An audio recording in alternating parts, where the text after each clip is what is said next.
હસ્તિનાપુરમાં ભગવાને ધર્મરાજને ગાદી આપી.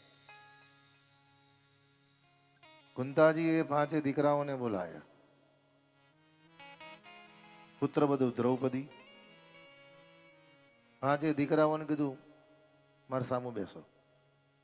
ભાઈ ભલે શરીર ગમે તેટલું જીર્ણ થયું છે, અવસ્થા ગમે તેટલી થઈ છે, પણ હજુ મગજમાંથી પાવર ગયો નથી.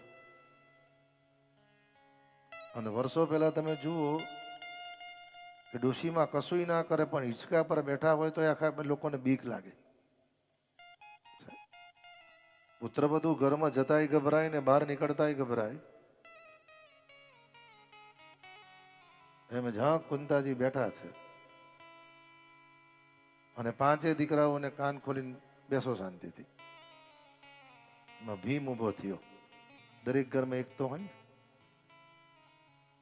એટલે ભીમે ઉભા થઈને કુંતાજીને પૂછ્યું, માં ભગવદ અનુગ્રહથી ને દ્વારિકાનાથની કૃપાથી હસ્તિનાપુરની ગાદી તો મળી, પણ ધતરાસણે ગાંધારીનું કરીએ શું? પણ ભાઈ જે દીકરીને પિયરમાં સંસ્કાર મળ્યા છે ને, એ દીકરી સાસરીમાં કોઈ પણ દિવસ વિકટ પરિસ્થિતિની અંદર પણ કોઈનું અહિત નથી કરતી. કુંતાજીએ કહ્યું, 5 દીકરા અને પુત્રવધુ દ્રૌપદી કાન ખોલીને સાંભળી લો. ધતરાષ્ટ્ર ને ગાંધારી આપણી સાથે જ રહેશે, આપણા નિકટના મહેલમાં જ રહેશે. અને 5 દીકરા ને પુત્રવધુ દ્રૌપદી વારા ફરતી તમારે સેવા કરવાની, નોકર ચાકર સેવા કરશે નહીં.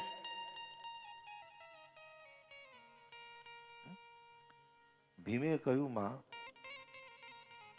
કુંતાએ કહ્યું, બેટા સમય પરિસ્થિતિ અને પ્રારબ્ધ કર્મથી એ લોકોએ આપણી સાથે જે પણ કર્યું છે એ વિચારવાની જરૂર નથી, પણ આપણો ધર્મ છે કે હવેની પરિસ્થિતિમાં એના 100માંથી 1 પણ દીકરો નથી તો પાલવવાની ફરજ આપણી છે.